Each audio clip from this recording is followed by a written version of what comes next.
마음이 좀 한게 훈훈해지면서 따뜻해지는 그런 느낌을 받았습니다. 여기 사람들과 이 동네의 이야기들, 이 지역의 이야기. 예. 앞으로도 제가 이 유진산가 있는 이 동네도 사실은 저희 동네에서 그렇게 멀지 않거든요. 저도 앞으로는 저희 지역에 있는 제가 눈여겨보지 못한 저희 동네의 숨은 장소나 뭐 건물, 그다음에 그곳에 사는 사람들의 이야기들을 한번 잘 듣고 눈여겨볼 필요가 있을 것 같습니다.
Held its first debate over the weekend. The economy is expected to expand 2.5% this year. Boosting Korea's ties with its global partners on the sidelines of the Status UN summit. A massive drone attack on Ukraine overnight on Monday and Tuesday.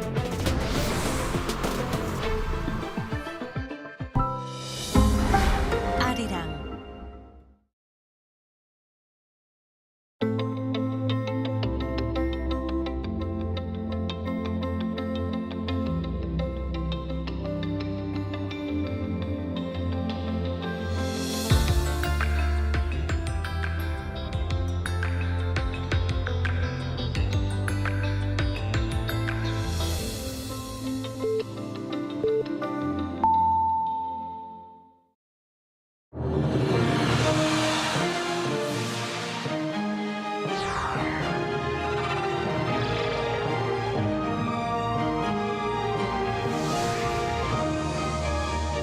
Hello and welcome to our morning edition of Arirang News. We begin with these stories making the headlines at this hour. President Lee Jae-myung is now in Italy for a state visit after wrapping up his visit to Belgium. In Brussels, he held summit meetings with EU leaders and agreed to deepen ties in trade, security, and digital technologies. The U.S. military has launched more strikes against Iran after President Donald Trump said American forces would hit the country hard amid stalled negotiations. This follows the U.S. retaliatory attacks carried out earlier this week after an American Army helicopter was downed in an apparent drone attack. U.S. consumer prices rose at their fastest pace in 3 years in May, up more than 4% from a year earlier, mainly due to rising energy costs resulting from the war with Iran. Trump defended the rise, saying he loves the inflation and that the numbers were great. President Lee Jae-myung is now in Italy after concluding his visit to Belgium. Before departing Brussels, he held summit talks with European leaders where the two sides agreed to expand cooperation in areas ranging from security and trade to advanced technologies. Our Blue House correspondent Song Yu-jin reports. President Lee Jae-myung's last stop in Brussels was the European Union headquarters, marking the first such visit by a Korean president in 8 years. There, he held talks with European Council President Antonio Costa and European Commission President Ursula von der Leyen. The summit concluded with a 36-point joint statement. One of the strongest messages concerned North Korea and Russia. The two sides strongly condemned what they described as illegal military cooperation between Pyongyang and Moscow. They also reaffirmed that North Korea will never be recognized as a nuclear weapon state and expressed concern over its nuclear and ballistic missile programs. 북핵 문제 해결과 한반도 평화 정착을 위해 유럽연합의 변함없는 지지와 건설적인 역할을 당부드렸고 우리 양측이 함께 협력해 나가기로 뜻을 모았습니다. Trade was another major focus. Korea and the EU, its third largest trading partner, signed a digital trade agreement. The 40-chapter deal replaces the e-commerce section of their free trade agreement, which took effect in 2011. It will ensure safe and reliable data flow. It will boost e-commerce, and it will harmonize our consumer protection standards. And with the EU set to tighten its steel safeguard measures from July, the Blue House says President Lee called for fair treatment for Korean steelmakers, citing Seoul's status as both a strategic and free trade partner. The revised rules will nearly halve tariff-free import quotas across 30 steel product categories, while shipments exceeding those limits will face a 50% tariff. On security, Korea and the EU agreed to launch negotiations on a security information agreement. This would establish a legal framework for sharing and protecting classified information, paving the way for closer industrial and defense cooperation. After wrapping up his 2-day visit to Belgium, President Lee has arrived in Italy, the second leg of his 10-day trip to Europe. His state visit begins with a meeting with Italian President Sergio Mattarella. 송유진, Arirang News. And now for more on President Lee's Europe trip, we're joined today by Professor Lee Ha-yeon, Deputy Director at the Jean Monnet Center of Excellence at Hankuk University of Foreign Studies. Professor Lee, thanks for coming on today. Thank you for having me today. So President Lee met with the presidents of the EU Commission and EU Council at a summit in Brussels last night, right? What stood out to you the most from those meetings? What really stood out to me was that this wasn't just a formality. The Brussels visit highlighted how Korea-Europe relations are entering a much broader phase, one that brings together the economy, security, technology, and diplomacy. This year marks 125 years of diplomatic relations with Belgium, which is very meaningful. But what really mattered were the practical discussions. Both sides talk about things like battery materials, energy cooperation between small business and startups, and semiconductor research with IMEC. This is one of the world's top research institutes. Belgium is also a key gateway to Europe for both logistics and advanced research. So for Korean companies, it could become a really important stepping stone to get deeper into the European market. The meetings with EU leaders were just as important. The EU isn't just one of Korea's biggest trading partners. It also plays a huge role in setting global rules and standards. Right, and President Lee is now in Italy, and he will be visiting the Vatican and France as well. Trade and economic cooperation appear to be a major focus of this trip. Where do you see the biggest opportunities for Korea and Europe to work together? I think the biggest opportunities are where Korea's industrial strength and Europe's market power can really complement each other. First, there's advanced supply chain. Korea is strong in manufacturing and technology, things like semiconductors, batteries, critical minerals, and clean energy. Europe, meanwhile, has a huge market and a lot of influence over regulations and global standards. So the real opportunity isn't just to trade more, but to actually build things together, to join research and even have set future industry standards. Second, there's a digital trade and AI. Korea and the EU are already working together on digital partnerships. They are the rules that will shape the next generation of the global economy. And the last one, there's a country-by-country industrial cooperation. So first, with Italy, for example, there's a room to work more closely on aerospace, biotechnology, defense, energy, and basic science. With France, there are great opportunities in nuclear energy, wind power, quantum technology, semiconductors, critical minerals, and defense. So this trip isn't about treating Europe as just one big market. It's about connecting Korea's growth strategy with unique strengths of each European country. I see. And beyond those areas, how important is security and diplomatic cooperation with Europe becoming for Korea? It's becoming really important. Europe isn't just a It isn't just an economic partner for Korea anymore. It's also becoming a key security and diplomatic partner, I think. The war in Ukraine, instability in the Middle East, tensions in the Indo-Pacific, supply chain disruption, cyber threats, all of these issues have a direct impact on Korea. They affect our economy, our energy security, our exports, and ultimately our national security. In the past, people often thought of European security and Asian security as separate, but that's not true anymore.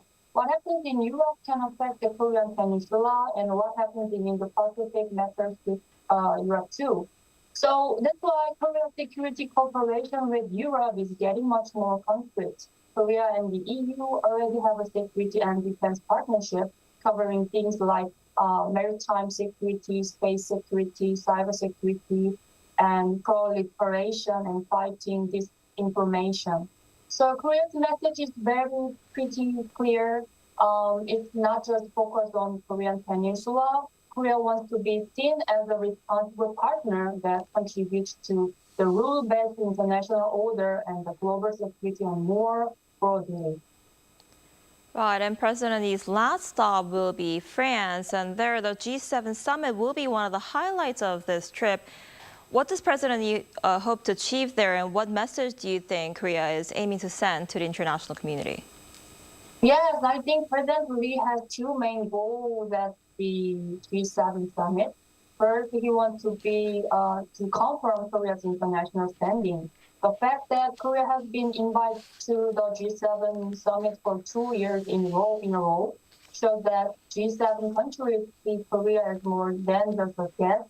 They see Korea as a key partner in tracking global challenges.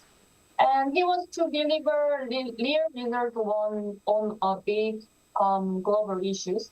At the expanded G7 session, leaders are expected to discuss development cooperation, global economic imbalances, AI, or digital governance, and other major topics. So Korea has a unique story here. It went through rapid industrialization and digital transformation in just a few decades. So that gives Korea real credibility when it talks about reaching advanced and developing economies. So the message Korea wants to send is Korea is a responsible middle power with strong democratic values and advanced technology. It's ready to play a more active role in global supply chain, AI governance, development cooperation, and international security. And looking ahead to Korea taking on the G20 chair in 2028, this G7 summit is a great chance for Korea to move from just participating in global talks to actually helping shape the agenda. Right, I see. All right, Professor Lee, thank you so much for your time and insight this morning. We appreciate it. Thank you so much.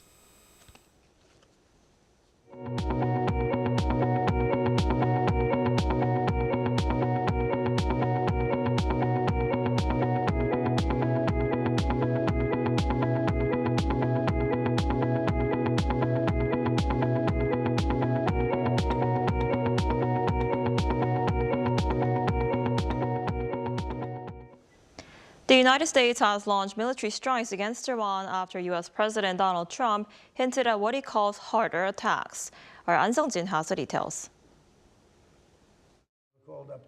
The United States has launched additional military strikes against Iran after President Donald Trump said U.S. forces would hit the country hard amid stalled negotiations. U.S. Central Command, or CENTCOM, announced that the launches began around 5 p.m. on Wednesday Eastern Time, describing them as a series of self-defense strikes. The U.S. did not disclose the specific locations or facilities targeted, though the defense secretary had earlier indicated that key Iranian facilities could be among the targets. Because Iran has a chance to make a good deal, a great deal, to codify what they said they've been willing to do, and they haven't been willing to do it. Trump had also mentioned that Iranian infrastructure, including power plants and bridges, could be targeted, saying he had the ability to neutralize such facilities if necessary. CENTCOM further stated that the action was in response to what it called Iran's unwarranted and continued aggression. Following U.S. strikes, Iran's Islamic Revolutionary Guard Corps Navy has allegedly targeted 2 ships in the Strait of Hormuz. The U.S. strikes on Wednesday night follow U.S. retaliatory attacks launched earlier this week after an American Army helicopter was shot down in a drone attack, allegedly from Iran, with Trump adding that evidence recovered from the crash site confirmed Iran's involvement. Following those strikes, Trump told reporters at the White House on Wednesday that we're going to hit them hard again today.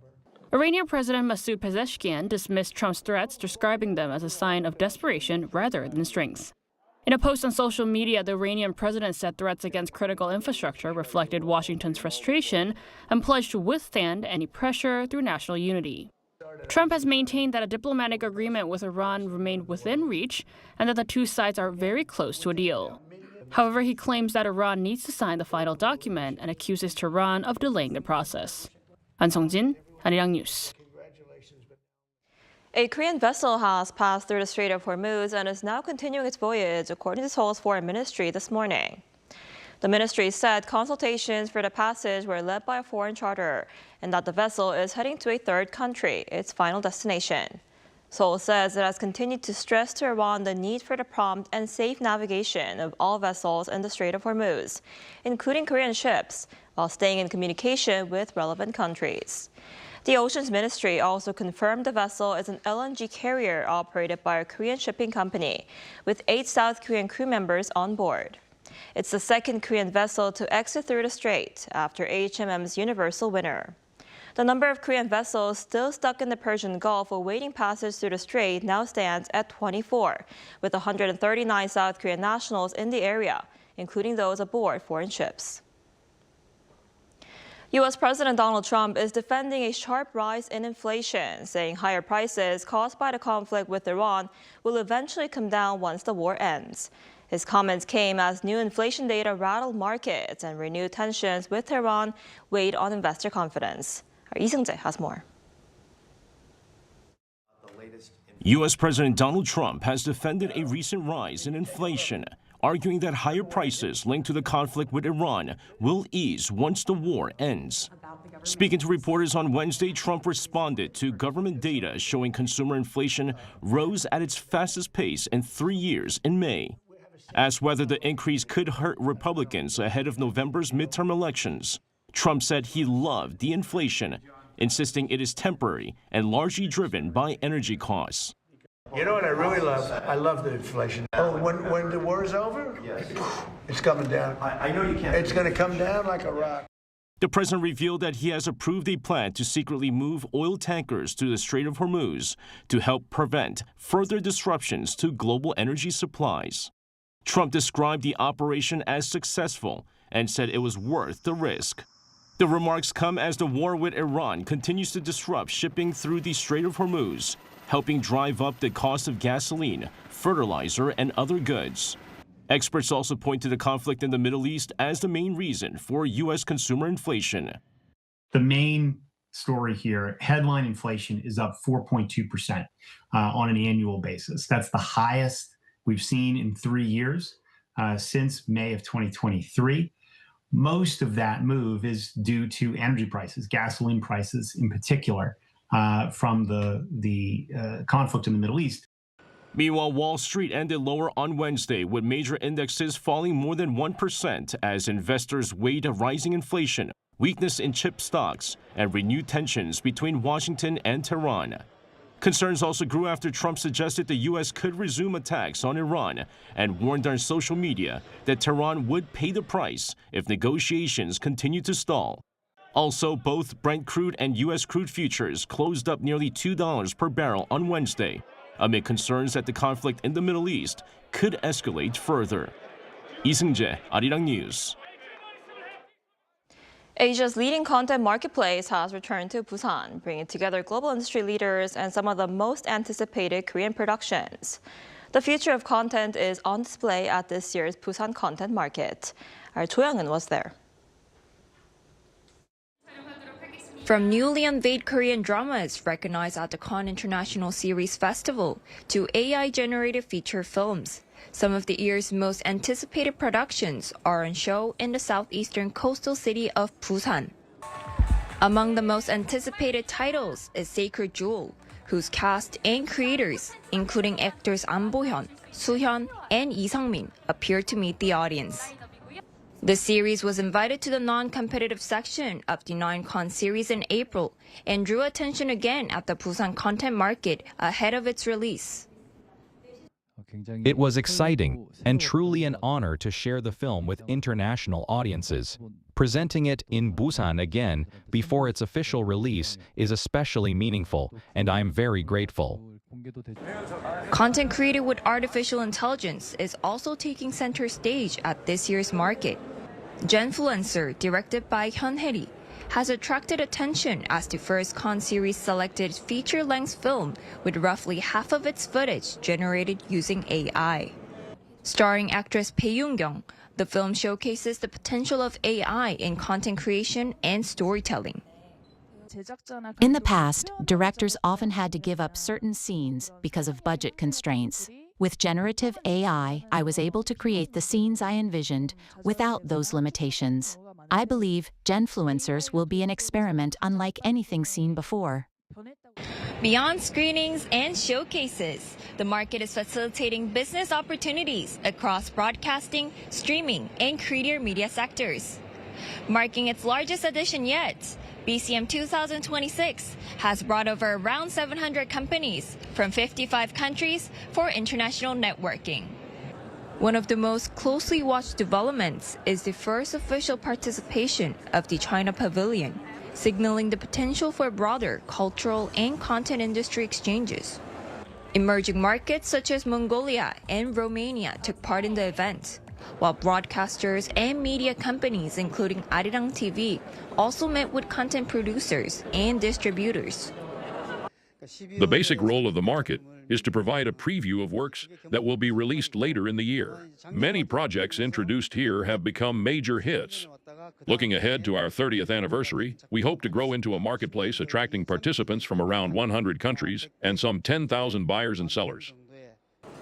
Running through Friday in Busan, BCM 2026 is celebrating 2 decades since its launch in 2007 and reaffirming its status as one of Asia's premier content trading platforms. Jo Young-eun, Arirang News, Busan.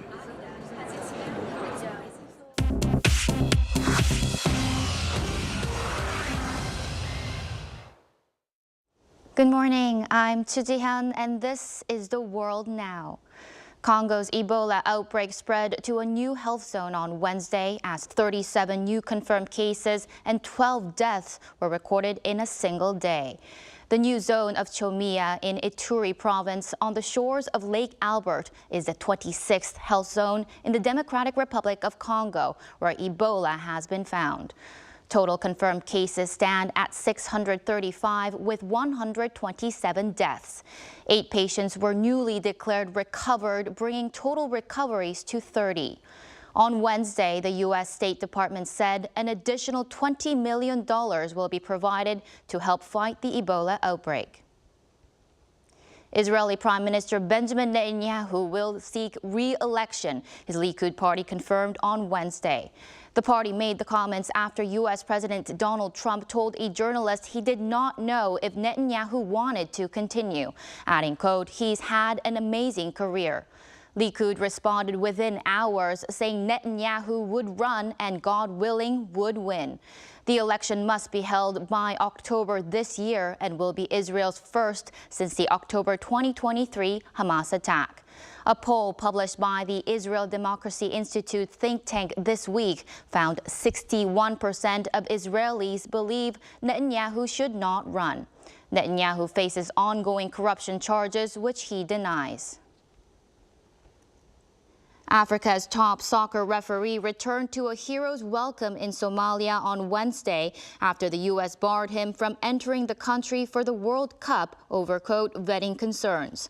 Hundreds of supporters greeted Omar Abdul Kadir Artan, who had been set to become the first Somali to officiate at a World Cup as he arrived in the capital, Mogadishu. He had been turned away at Miami airport on Saturday for what the Trump administration called links to, quote, suspected members of terror organizations. Artan denied any wrongdoing and said the decision was a matter of fate. In Barcelona, Pope Leo inaugurated the completed Tower of Jesus Christ at Sagrada Familia on Wednesday on the 100th anniversary of the death of Antoni Gaudí, the architect who designed the masterpiece.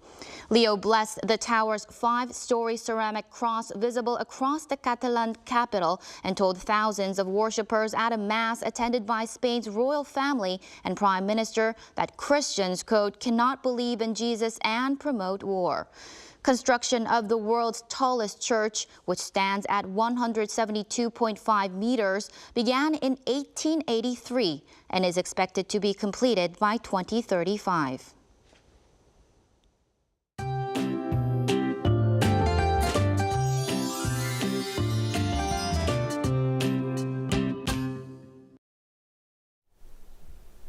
Unexpectedly, the capital area was under mostly sunny skies all day on Wednesday, and today we are looking at a chance of passing rain and strong sunshine.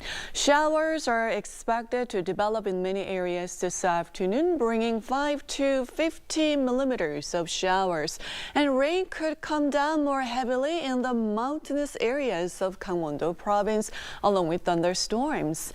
But skies will remain fairly sunny with strong UV rays nationwide. Southern provinces will be much sunnier with no rain forecasted today. So please keep an umbrella handy, not only for showers, but also for the intense sunlight. And this afternoon, Seoul will have typical early summer temperatures for this time of year, getting up to 27 degrees Celsius. Daejeon will be getting up to 27 degrees as well. Daegu, Gyeongju will be warmer at 29 degrees.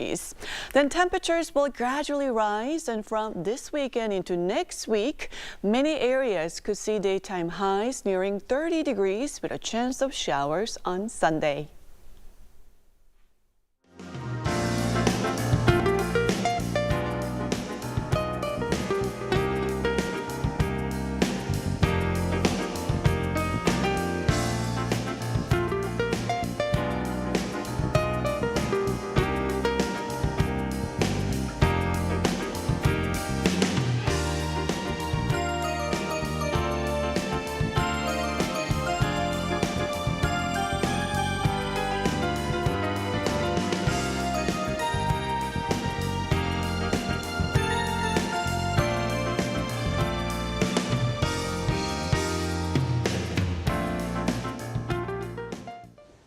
Now that's all we have for this morning. Arirang News will be back at noon Korea time. Thanks for watching.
존경하고 사랑하는 국민 여러분, 국가적 위기 속에서 숨 돌릴 틈도 없이 닻을 올린 국민 주권 정부가 이제 1년이 됐습니다. 지나간 1년보다 앞으로 4년이 더 기대되는 정부가 되겠습니다. 지난 1년보다 더 무거운 책임감으로 주어진 사명을 이행하겠습니다. 나라의 주인인 위대한 대한 국민들께서 우리 대한민국의 새로운 도약을 위한 힘찬 여정에 언제나 함께해 주실 것으로 믿습니다. 지금까지 그랬듯 5,200만 주권자들의 지혜를 등불 삼아 국민이 주인인 나라, 함께 행복한 대한민국을 향해 거침없이 나아가겠습니다.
drawing more fans from all over the world. Local consumer prices continue to hover at the 2% since rate in April. Turning to robots to allow the visually impaired the chance to better indulge in cultural experiences, like the number of hybrid cars are registered in South Korea has surpassed 2 million with this locally developed Yuri rocket.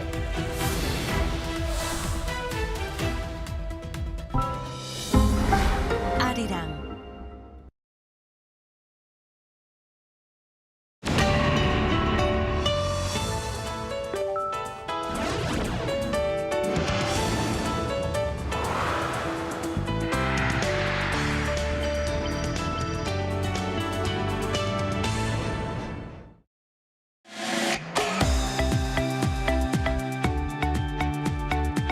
We're here to bring a new type of news show. New insights, new styles, and new topics every day. We are News Generation. Bringing news just for you. It's Thursday, June 11th, here in Seoul. I'm Isujin, and this is News Generation. Joining us today is Luan. Good to be here. Good to have you. Also tunes with us today. And both are here to speak on behalf of people in their 20s and 30s. So we're now headed towards the end of the work week, and for many people that means making plans for the weekend and deciding where to spend their money. But for an increasing number of consumers, those spending decisions are about more than just convenience or price. They're also a way to express their values and also send a message. So before we dive into today's conversation, just how much impact does a consumer boycott have on a business, June? Well, quite significant indeed. I think Arirang News has covered this news several times before. Yes, a major coffee chain in South Korea faced the backlash after a historical controversy in mid-May, and it prompted many consumers to boycott the brand. Reports suggested its payment volume fell by about 26.3% within a week. That represents a drop of roughly 48.7 billion won, or about $62 million in just 1 week. While neighboring cafes, they enjoyed a substantial increase in customers, while sales increasing by 50%. Many customers actually simply switched to other cafes. It really highlights how consumer sentiment can quickly translate into economic impact and shape corporate behavior. The backlash became significant enough that the company issued public apologies. I think we just saw the group chairman publicly apologizing to the press in Seoul. The company also even expressed a sharp decline in new apps downloads. That's significant indeed. So yes, obviously, it serves as a reminder that trust is hard to build, but remarkably easy to lose. Right, so it wasn't just people talking about the issue online. Many actually changed where they spent their money, and competing cafes benefited as a result. And for some consumers, avoiding the brand wasn't enough. So how far are consumers these days willing to go to support a boycott? Consumers are not willing to change their habits, switch brands, and even give up rewards or prepaid balances if they feel a company has violated their values. Some people go beyond that by throwing away every goods they bought from a boycotted brand. Wow. It's an example of what some call voting with your wallets, using everyday spending decision to send a message about what kind of behavior they want companies to be accountable for. Right, so it's interesting because for many consumers, purchasing decisions are no longer just about price or convenience. They've become a reflection of personal values. So we're going to talk more about this, but first, let's take a look at the screen.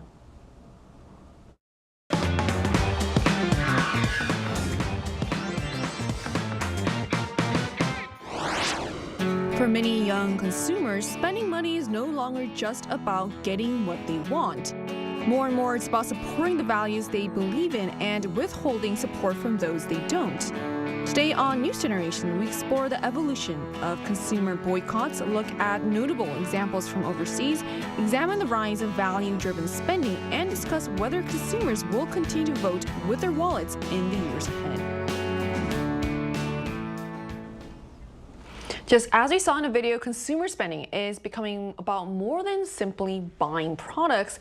For many young consumers, purchasing decisions are increasingly tied to personal values and beliefs. So how are the younger generations changing the way they consume, Jian? Yes, Susan, you're right. As you mentioned earlier, that yes, we're not just buying products. It is a form of self-expression these days. According to the Korea Consumer Agency, younger generations are increasingly expressing their social and political beliefs through their purchasing decisions. In a recent survey by the Korea Chamber of Commerce and Industry, 66.9% of Gen Z respondents said they would buy products from companies with strong ESG practices, even if they cost a little bit more. So they value a company's environmental, social, and governance standards. What's interesting is that 63.7% said they had actually stopped buying from a company because of unethical behavior or negative ESG-related issues. So many young consumers, they also practice what's known as meaning out consumption, using their values, spending habits to express their personal values and beliefs as well, in line with their own principles. So what's more, ESG influences not only what they buy, but also where they work in the future. It's quite interesting though. More than half of respondents said a company's ESG performance actually matters when deciding where to work. Influences both in the marketplace and also in the workplace as well. So for Gen Z now, consumption is no longer just about buying a single product. It's about influencing the company, influencing the market, and they really want some changes. So these days, your wallet actually speaks better than ever. Right. So for many consumers, spending money has become a way of expressing who they are and what they stand for. And that shift is also changing the criteria people use when deciding what to buy. So what are the factors that are influencing consumers beyond price and quality, Mon?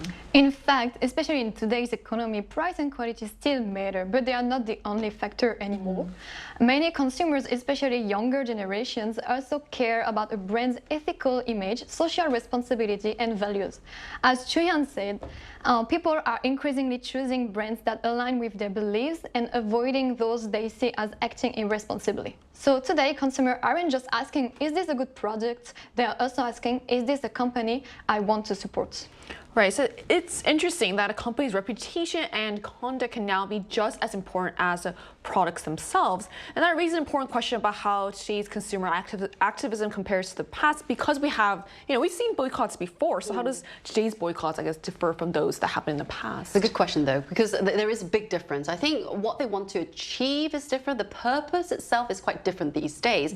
Well, if you look at the past, in the past, boycotts were often aimed at improving the product itself or the service that they receive from the company. But these days, consumers have access to far more information online. We have real-time updates, we have social media, constant updates at our fingertips. So as a result, people can react to social issues in the blink of an eye.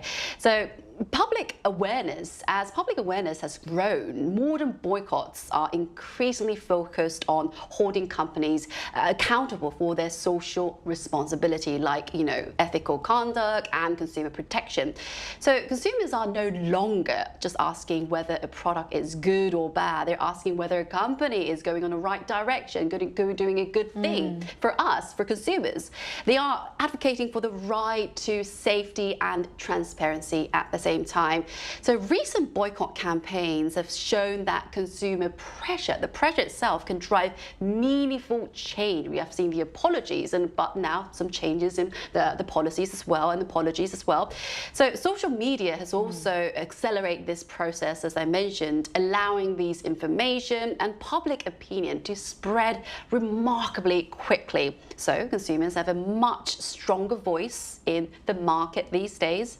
Actions speak louder than advertisement these days, right? Right, for sure. So it sounds like consumer boycotts have evolved from product complaints into broader demands for corporate accountability, and technology seems obviously to have played a major role in that transformation. So Gia also kind of touched on this, but what other role has social media played in, I guess, modern boycott movements? So social media has a bigger role than we think in modern boycott movement, because it spreads information quickly and connects people who share similar concerns. Personally, it has helped me become more aware of issues involving certain brands or public figures. It also makes the impact of boycott more visible because you can see how many people are participating and how many are affected by the issue. That sense of collective action can make people feel that their choices really matter. Right, I think it is quite motivating to see on your social media page when boycotts happen. You're like, I feel like I have to also participate and be aware as well. So social media has clearly made it easier for consumers to organize, share information, and amplify their voices. And this isn't just happening in Korea. Similar movements have emerged around the world. So we also want to hear about this directly from our viewers. So we ran a poll on Arirang's YouTube channel asking if a brand you like becomes involved in a social controversy, what would you do? And here's what the results showed. So a slight majority, 54%, said they would stop buying the brand's products, while 46% said that they would continue using them, arguing that switching brands may not be worth the inconvenience or additional cost. So the results suggest that while many consumers are willing to align their spending with their values, practical considerations still play a significant role in purchasing decisions. So to get closely tied with their consumption. And that conversation will take place right after the break, so don't go anywhere.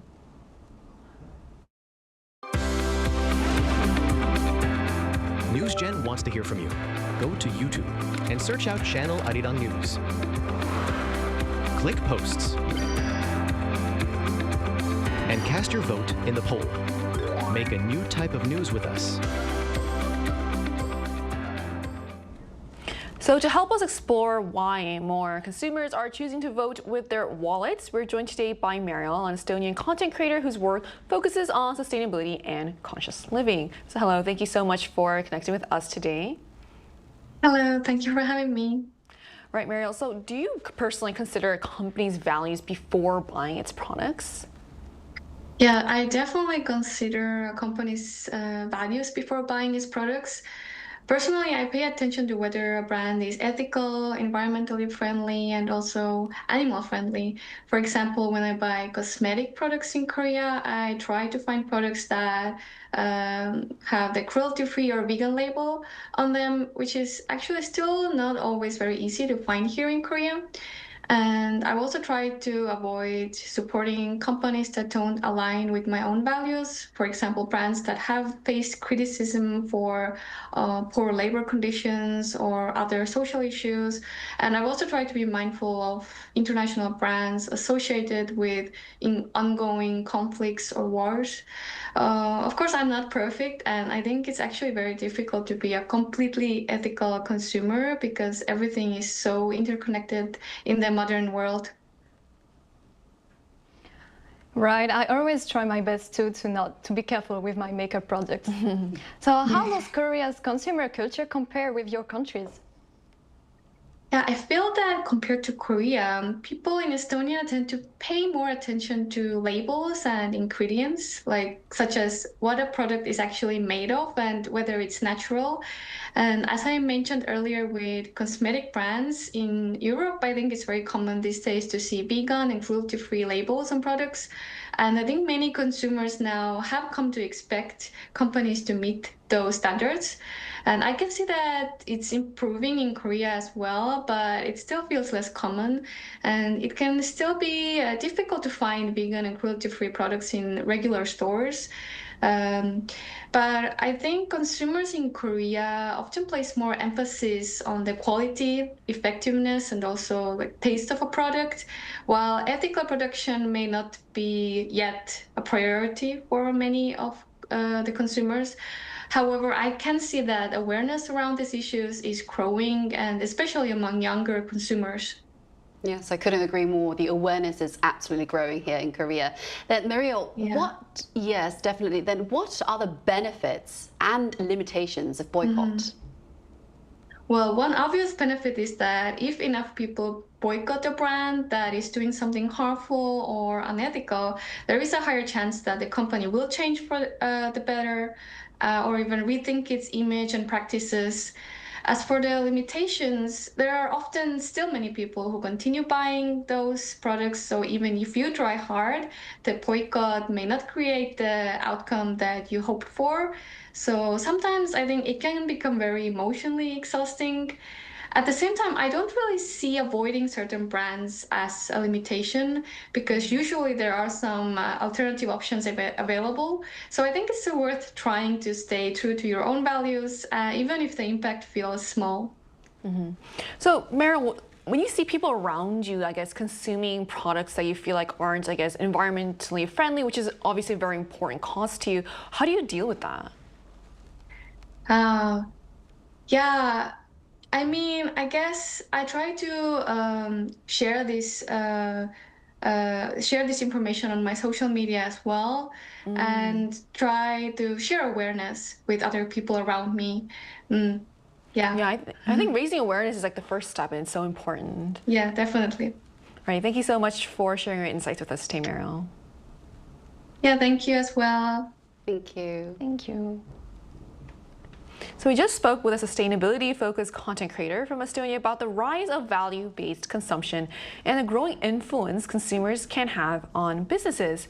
And while these trends are becoming more visible in Korea, they're not unique to Korea. So how does value-based consumption look like in countries like your home country, France? So I know that people are expecting us to have like a strong boycotting culture because of our reputation for demonstrations and stuff like that. But I feel like that it's similar to Korea. We don't really. Yeah, it's not that strong. Yeah. Recently, some consumers have supported, for example, boycotts of brands like famous electric cars because they disagree with the company's image, leadership, or political associations, contributing to declining sales in some markets, like -63 I saw on an article. Yeah, that's huge. 60%. Fast fashion brands have also faced criticism over sustainability and labor issues. For example, when one of those brands opened a physical store in France, many consumer questioned whether the low prices were compatible with ethical and environmental standards. But this isn't entirely new. France has a long history of consumer activism. When I was younger, there were campaigns against imported products such as Spanish fruits and vegetables because we wanted to support like local farmers and because of concern about pesticide use and environmental standards. I see. So it does reflect also in real life as well, though. So it sounds like value-based consumption is supported not only by consumers, but also by institutions and regulations in some European countries. And that may help explain why these consumption habits have proven so resilient over time. So then, do you think value-based consumption is here to stay, Chian? I think it's not a passing trend. This value-driven consumption is going to remain for a certain period of time in Korea. Well, because it's not going to move quickly, the social media, we still have social media with us. So people today, they want their spending to reflect who they are and what they believe in by consuming some products. In that case, value consumption can encourage companies to act more responsibly and pay close attention to consumers, what their opinions and social issues at the same time. That's certainly a positive side, positive development indeed. When consumers support responsible companies and speak up when something goes wrong, they can drive positive changes, drive positive movements as well. However, of course, there are some downsides as well. Well, we have loads of information online. Boycotts can sometimes, deepen social divisions. Some people will think about this and some people have different opinions. And this social division will create unnecessary conflict between groups as well, different groups. And also we have to think about the owners, employees as well. In some cases, owners, small business owners, employees, they can be innocent. They could not be related to this case, but they are being affected, maybe affected even though they are not responsible for that social issue as well. So we need to get the clear picture, full information when we start this movement, when we want to get involved in that purchasing decision. So in the age of social media, people can react before they have the full picture. That's why it's quite important to stay informed and think critically all the time. And of course, we should, respect different opinions, different choices, different decisions as well. Choosing to buy or not is your choice. It's ultimately a personal decision indeed. So at the end of the day, it's your wallet, your choice. I'm glad you emphasize how it's like your choice at the end of the day, because with social media, it's great for raising awareness, but at the same time, you kind of feel a certain sense of shame. Yeah, you feel like anxious, like, if someone judges me for using a certain brand. What are your thoughts on this? have the same thought as Chuyeon, in fact. Like, one reason is that, as we said, social media has made information much more accessible. Consumers today can quickly learn about companies' environmental impacts, labor practices, or political controversies, and they can easily share that information with others. As a result, people are becoming more conscious of whether a company's actions align with their values. But, as Chuyeon said, it can have a side effect in the end. People's opinions spreading like fire can be very harmful for a brand or their employee. I wish that consumers, including me, of course, will take more time to verify information before firmly boycotting a brand. I think that's why there's more of an awareness about cancel culture, about the limitations of that as well. I always try my best to be careful before canceling something. Right, exactly. So as consumers become more conscious of where their money goes, spending is increasingly becoming a reflection of personal values. At the same time, companies are facing greater scrutiny over their actions and responsibilities. So whether this trend continues or not, it's clear that consumers today have a louder voice than ever before. And that brings us to the end of today's episode of News Generation, but News Gen will be back tomorrow at 10:30 a.m. Korea time with more stories and discussions of big things to on. It was nice to be here. To have you, also Chuyeon. Thank you for having me. And to our viewers, thank you so much for watching. And hopefully the only thing you have to cancel this week is your weekend alarm clock. We are News Generation.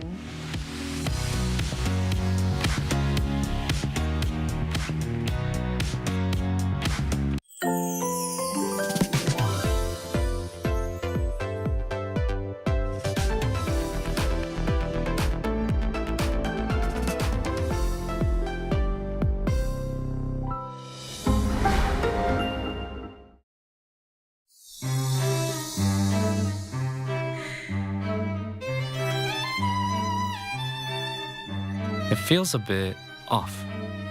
You might even wonder if it was made incorrectly. Let's take a closer look. Its nose is naturally lifted. The ears are laid back, and it roars with its mouth open down to the finely detailed fangs. The beard flows back, and details around the eyes, mouth, tail, and feet are rendered, using the incision technique, bringing the piece vividly to life. On top of the lid, seated at a slight angle, the creature is a lion.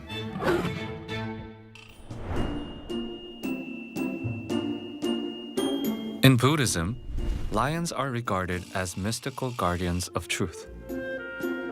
And during the Goryeo dynasty, many celadon works were crafted in the form of lions. Though lions are seen as brave and powerful, this one feels endearingly cute, but no less significant. The smoke rising from the burner passes through the holes in the lid and slowly escapes into the air through the lion's mouth. As for the lid, an additional tier was raised on top, carefully placing the lion above it, while the body of the burner is adorned with expansive cloud motifs. What truly makes this incense burner shine is that subtle twist in perspective. Rather than centered, it's set slightly off to one side, gently breaking away from the conventional idea of a perfect symmetry. Small yet confident, off-center yet beautiful. The essence of Goryeo